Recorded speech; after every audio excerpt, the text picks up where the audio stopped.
अभी तो जो सागर में तुम्हारे आया हूं, ये सागर के भक्त लोगों के पुण्य से आया हूं।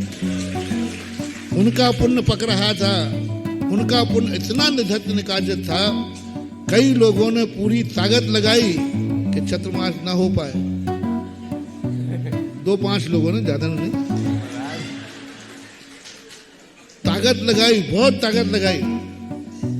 और मैं भी परीक्षा कर रहा था, देखो अब यहां सागर में पापी जीतते हैं या पुण्यात्मा जीतता है? पापियों के पुण्य में ताकत ज्यादा है या पुण्यात्मा के पुण्य में ज्यादा ताकत है? और मैं भी परीक्षा, मैंने निर्णय नहीं किया, आखिरी तक हाँ नहीं कहा, क्योंकि मैं यही देख रहा था परीक्षा। लेकिन बारे सागर वालों, पुण्यात्मा के पुण्य में ताकत है। तुम्हारा पुण्य जीत गया, पापियों ने अपना पूरा अंतराय डाला, पूरा विघ्न डाला, लेकिन उनका पाप हार गया और भक्तों का पुण्य जीत गया। जी, और देखो पुण्यवान है, ये है तुम्हारा साथी से पुण्य, कि नाना प्रकार के विघ्न होने के बाद भी, होना नहीं था लेकिन हो गया, तो पुण्य से कार्य। क्षमा ब्रेकिंग जैन न्यूज।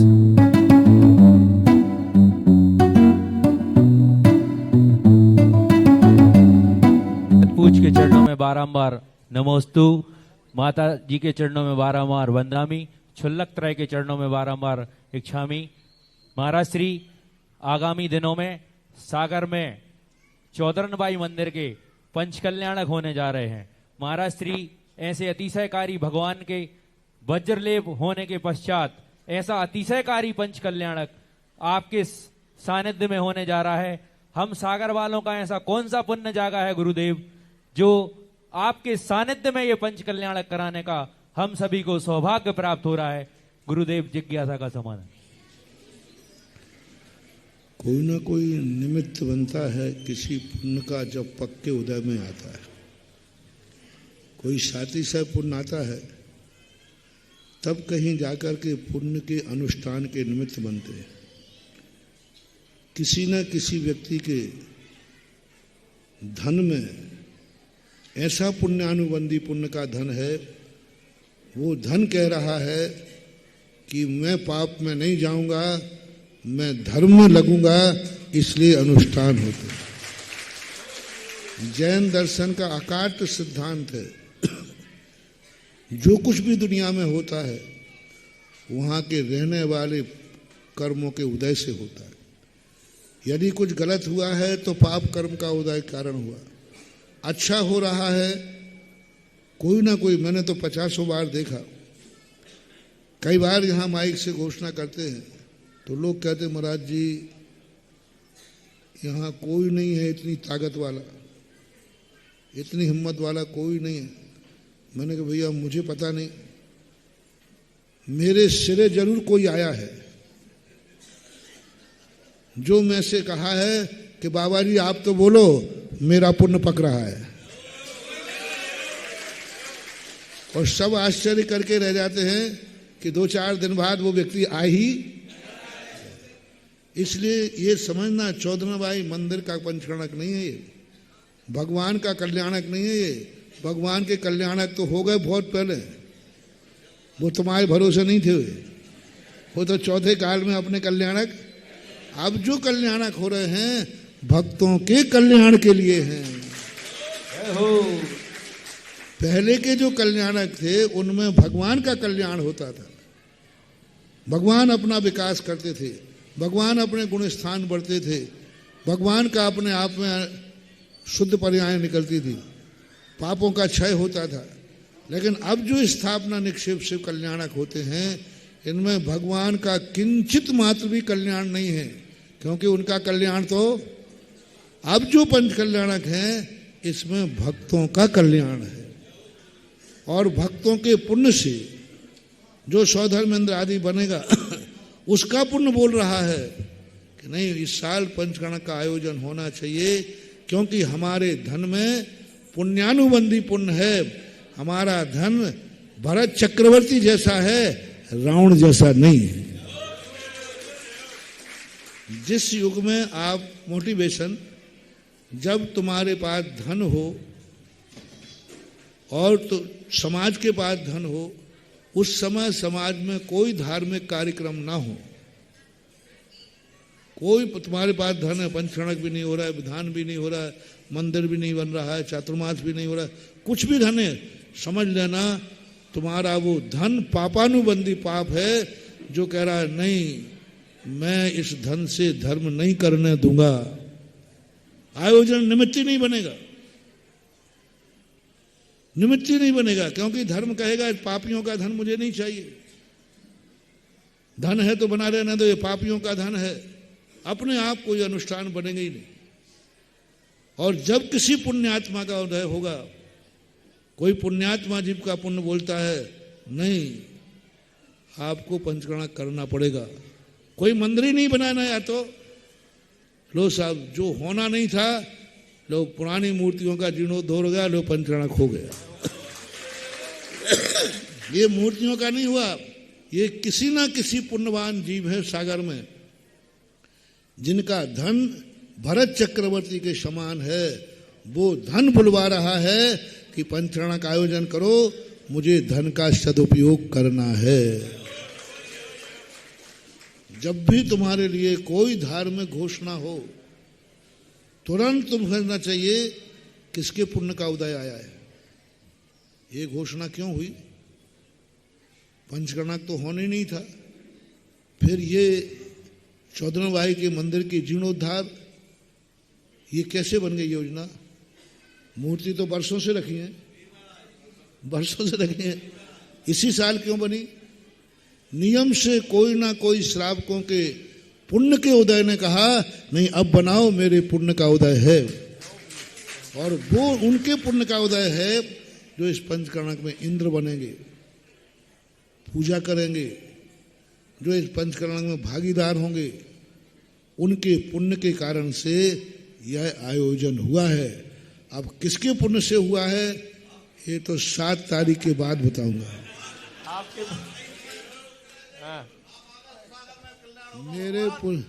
मेरे पुण्य से कुछ होने जाने वाला नहीं है, मैं भी तुम्हारे पुण्य से आया हूं।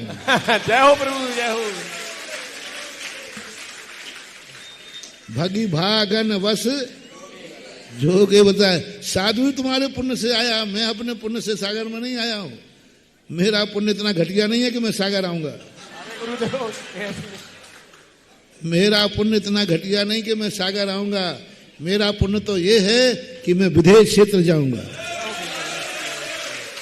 मेरा पुण्य तो वो है कि पुण्य फला अरहंता, मैं अपने पुण्य से तो अरहंत बनूंगा। अभी तो जो सागर में तुम्हारे आया हूं, ये सागर के भक्त लोगों के पुण्य से आया हूं। उनका पुण्य पक रहा था, उनका पुण्य इतना निधत्त निकाचित था, कई लोगों ने पूरी ताकत लगाई कि चतुर्मास ना हो पाए। 2-5 लोगों ने, ज्यादा नहीं,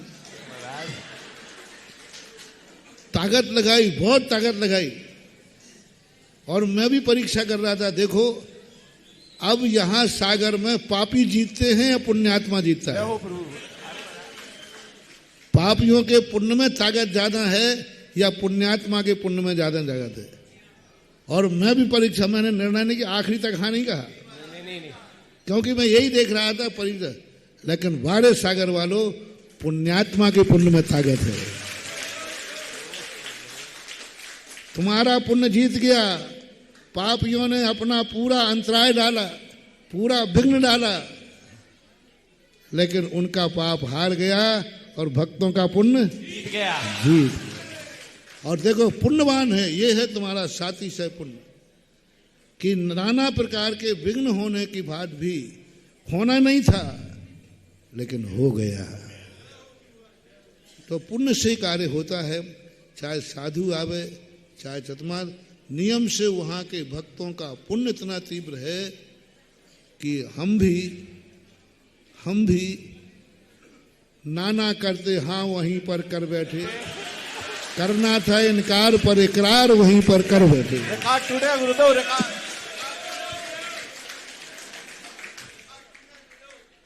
रिकॉर्ड टूट गए हैं गुरुदेव। चातुर्मास के बाद प्रदीप भैया बोले महाराज जी दिवाली के बाद पंचरण, मैंने कहा हाँ सागर में ज़्यादा रुकनी नहीं है, वो तो एक बन गया रुक गया। दिवाली के 1-2 दिन बाद बिहार करेंगे, तुम सेट करो। अब देखो ना करते महीना भर होने को हो गया, ना करते ही, और हाँ वहीं पर कर बैठा, लो पंचरण कर लिया। जिज्ञासा रखेंगे गुरुदेव, जिज्ञासा रखेंगे हमारे प्रशांत जी सानौद, और उसके बाद तैयार रहेंगे अमित भाई ललितपुर से। गुरुदेव जिज्ञासा कुछ इस बार पिछली परिवर्तन सोचा था कि मैं चतुर्मास के पहले ही कर लो, चतुर्मास के अंदर, और फिर चतुर्मास के धीरे 1-2 दिन बाद बिहार करेंगे। लेकिन कोई ना कोई पुण्य तो आ रहा है जो मुझे रोक रहा है। अब हो सकता है ये तुम लोगों का भी पुण्य हो सकता है, और हो सकता है हमारी जगत माता किंचनबाई का पुण्य भी हो सकता है। जय हो जय हो। बात नमोस्तु गुरुदेव। मम गुरुदेव के चरणों में कोटिशा नमोस्तु, माता जी के चरणों में वंदामी, छुल्लक जी के चरणों में छामी, ब्रह्मचारी भैया जी के वंदना। गुरुदेव आप सभी को एक बहुत अच्छी सूचना देना चाहते हैं गुरुदेव। पूरी सकल जैन समाज आपके पावन पुनीत चरणों में निवेदन कर रहे गुरुदेव के आपके आशीर्वाद से ये पंचकल्याणक, हम पूरी कमेटी और पूरी सकल जैन समाज आपसे निवेदन कर रहे गुरुदेव कि आपका आशीर्वाद ऐसे ही बना रहे, तो हम लोग ऐसा कोई भी कार्य नहीं है जो ना कर पाए। आपकी सहमति भर चाहिए तो गुरुदेव हम लोग तन मन धन से आपके आशीर्वाद के अपेक्षा के लिए आपसे नमोस्तु गुरुदेव, नमोस्तु नमोस्तु। आशीर्वाद चाहते गुरुदेव आपसे कि आप सभी, आप अपना पूरे शंका हम सभी पर आशीर्वाद बनाए रखें और आशीर्वाद दें, इसी प्रकार संपन्न हो। और एक बहुत अच्छी सूचना, आज एक वीडियो चल रही है ग्रुप में, तो उसमें एक बहुत अच्छी सूचना चल रही है। एक जन आए थे गोधा जी, उन्होंने एक बहुत बड़ी बात कही है जो आप लोग सुन पाए या ना सुन पाए, कि 1600 साधु एक तरफ और हमारे जगत पूछ एक तरफ। जय हो गुरुदेव, जय हो गुरुदेव, नमोस्तु गुरुदेव, नमोस्तु गुरुदेव, नमोस्तु गुरुदेव। आपका आशीर्वाद गुरुदेव। बाप से कहना है ये कभी परंपरा खत्म करो, बेटे से कहना है कभी नहीं। अब उल्टा बोलो, मम्मी पापा पैर छूकर कहो यदि मेरे इतने अच्छे नंबर आ गए तो मम्मी मैं तेरी हर इच्छा पूरी करूंगा, तेरी हर इच्छा पूरी। मेरे इतने नंबर आना चाहिए, आशीर्वाद दो, फिर देखो जो तू कहेगी माँ वह करूंगा, पापा जो कहोगे वह करूंगा, वह करूंगा। कितना आनंद आ जाएगा, राम राज आ जाएगा। क्योंकि माँ कोई गंदी इच्छा तो करे नहीं, कुछ कल्याणकारी। एक आध बार महाराज से भी कह देना, महाराज जी से एक बार कहना, महाराज एक बार आपकी जो इच्छा होगी वो पूरी करूंगा, पर दुख मत करना फिर, क्योंकि बाबा जी है क्या भरोसा। हाँ कह दो एक बार, और फिर कहने के बाद कायोत्सव किया तुमने, हे भगवान महाराज की बुद्धि ठिकाने रखना, इनका क्या भरोसा, क्या कहते हैं। नहीं नहीं नहीं, गुरु और माँ से कभी नहीं डरना, इनकी इच्छा कभी ऐसी नहीं हो सकती जो तुम पूरी न कर पाओ, हो ही नहीं सकती। माँ और गुरु से कभी मत डरना, कभी मत डरना कि पता नहीं ये क्या कहते, पता नहीं क्या कहते। और यदि डर लग रहा है समझ लेना तुम ना उसके चेला हो और ना वो तुम्हारा गुरु है। निडर हो जाओ, नहीं हो ही नहीं सकता। गुरु कभी ऐसी इच्छा तुम्हारे सामने नहीं करेगा जिसको तुम पूरी, और माँ भी कभी ऐसी इच्छा पूरी कि बेटा कर ही नहीं पाए। उनमें तेरे में जरूर दुर्गुण है कि यदि मम्मी पापा ने, गुरु ने कोई लक्षण दे दिया तो ऐसी मांग करोगे कि उनको भी पसीना आ जाए, ऐसी मांग करते हो। मां नहीं, उल्टा वरदान दो, अच्छे नंबर आएंगे तो मां तेरी इच्छा पूरी करूंगा, अच्छे नंबर आएंगे तो मैं ये कार्य करूंगा। उल्टा होना चाहिए, लेकिन परंपराएं सब उल्टी चलती जाती हैं। तो अपना मूल विषय मांगने पर मुनि महाराज को आहार मांगने पर तुम नहीं देते हो, लेकिन हमें भी कोई ज्ञान है। महाराज जी हम बिना मांगे टिफिन लाएंगे, बस आप कष्ट, आपका यहाँ वहाँ घूमना हम लोगों को बहुत बुरा लगता है, और किसी चौके से लौट आते हो बहुत बुरा लगता है। इतनी भीड़ लगती है, बहुत बुरा लगता है। आप तो महाराज चुपचाप टिफिन रख जाएंगे, कमरा बंद करके खा लेना।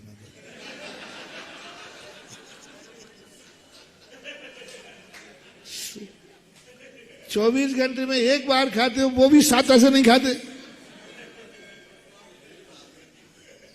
ये कह रहे सही बात है।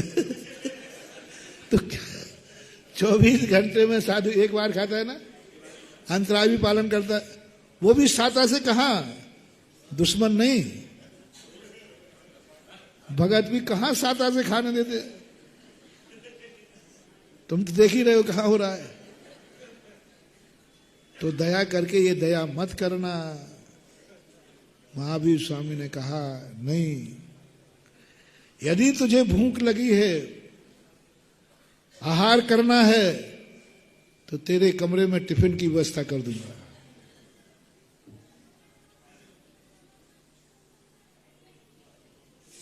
प्रवचन के प्रारंभ का वाक्य याद करो। आहार करने जा रहा है, मत जा, वक्त यहीं लाके दे देगा। भूख मिटाना है, भूख मिटाना है ना, तो यहीं टिफिन आ जाएगा। क्यों भाई, मुझे शेयर करना, टिफिन से भूख नहीं मिटती क्या? मिट जाती। टिफिन से आहार नहीं होगा क्या? हो जाएगा। तो आहार करना है तो टिफिन आ जाएगा कमरे में। क्यों चिंता करता है? इसलिए मैंने कहा था साधु आहार के लिए जाते ही नहीं है, साधु भूख मिटाने जाते ही नहीं है, साधु रोटी खाने जाते ही नहीं है। ये श्रावक मेरे योग्य है, चौका मेरे योग्य है, रोटी मेरे योग्य है, नहीं। दो बातें आती हैं, दो बातें आती हैं। साधु जब भी भाव करेगा आहार करने जा रहा है, आहार करने नहीं जा रहा है, रत्नत्रय की सुरक्षा करने जा रहा है। तेजठम बलठम आयुयठम न भैया वृत्यार्थम रत्नत्रय पालनार्थम जगत कल्याणार्थम, अपने कर रत्नत्रय के लिए जा रहा है। औषधि लेके नहीं जाता है। और दूसरा उद्देश्य, औषधि भी यहां आ जाएगी नहीं, मुझे औषधि तो मिल जाएगी, लेकिन जिसके यहां से मैं हार लेके आऊंगा उसका मैं कल्याण करके आऊंगा। जो मुझे हार देगा उसका भी कल्याण होना चाहिए। महात्मा महावीर स्वामी ऐसे थे जिन्होंने अपने मुनिराज को भी कहा, जाओ आहार लेने जाओ, तुम्हारा उपकार होगा तो उसका भी उपकार होना चाहिए। तुम्हारा उपकार होगा कि क्षुधा रोग की दवाई मिल गई, तुम्हारा उपकार होगा कि रत्नत्रय का पालन हो गया, और उसका उपकार हो जाए कि उसका जीवन धन हो जाए, उसका घर धन हो जाए, उसका अन्न धन हो जाए, उसका पुण्य का भंडार भर जाना चाहिए। मैं सोचता था, समय आपका हो गया, कि ये बनिया हमें एक चौके में जाना, और बनियों को इतना समय है कहाँ से? और मैं नहीं जा रहा हूं तो भी, और आज नहीं आए, कल नहीं, परसों नहीं आओगे, बनिया तो इतना झुक नहीं सकता। जब मैंने शास्त्र में पढ़ा कि ये कह रहा है सवाल आहार देने की बात होती ना, तो तुम इतने चौके लगाते ही नहीं। तुम मीटिंग करते और बारी बारी से टिफिन भेजते, क्योंकि महाराज को आहार देना है, महाराज को भूख मिटाना है, महाराज को आहार की जरूरत है। यदि तुम्हें यह पता चल जाए कि महाराज को इस चीज की जरूरत है, अरे फिर पट्टा नीचे नहीं चलेगा जमीन में, महाराज अभी टाइम नहीं है, आ रहा हूं। क्योंकि मैंने पहले ही कहा, बड़ों की कमजोरी छोटे को पता चल जाए, वो छोटा इतना आगे चलता है। हमेशा देखना, बड़ों की कोई छोटी सी भी कमजोरी पता चल जाए, छोटा व्यक्ति मुंह फट हो जाएगा, क्योंकि उसको तुम्हारी पता है। यदि तुम्हें पता चल जाए कि साधु को आहार चाहिए, भूखा है, अरे तुम तो 9 मंदिर लगवा लोगे। लेकिन तुम्हें क्या मालूम है? मालूम मुझे, हमारी दादागिरी क्यों चलती है? नहीं आना, जाओ। क्यों चलती है? क्योंकि मुझे भी मालूम, जैसे तुम इतराते ना, ऐसे मैं भी इतराता हूं। क्योंकि मुझे मालूम है कि मेरे बिना तुम्हारा कल्याण होने वाला नहीं है, इसलिए इतराता हूं जी।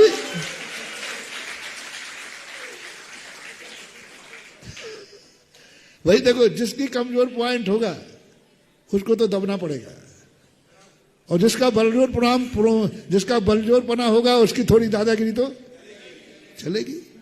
क्योंकि आहार दान में साधु का उद्धार नहीं है, आहार के समय श्रावक का उद्धार है। आहार लेना साधु का धर्म नहीं है, लेकिन आहार देना श्रावक का धर्म है। इसलिए श्रावक कहता नहीं, कुछ भी हो, जैसे भी बने तैसे करना चाहिए।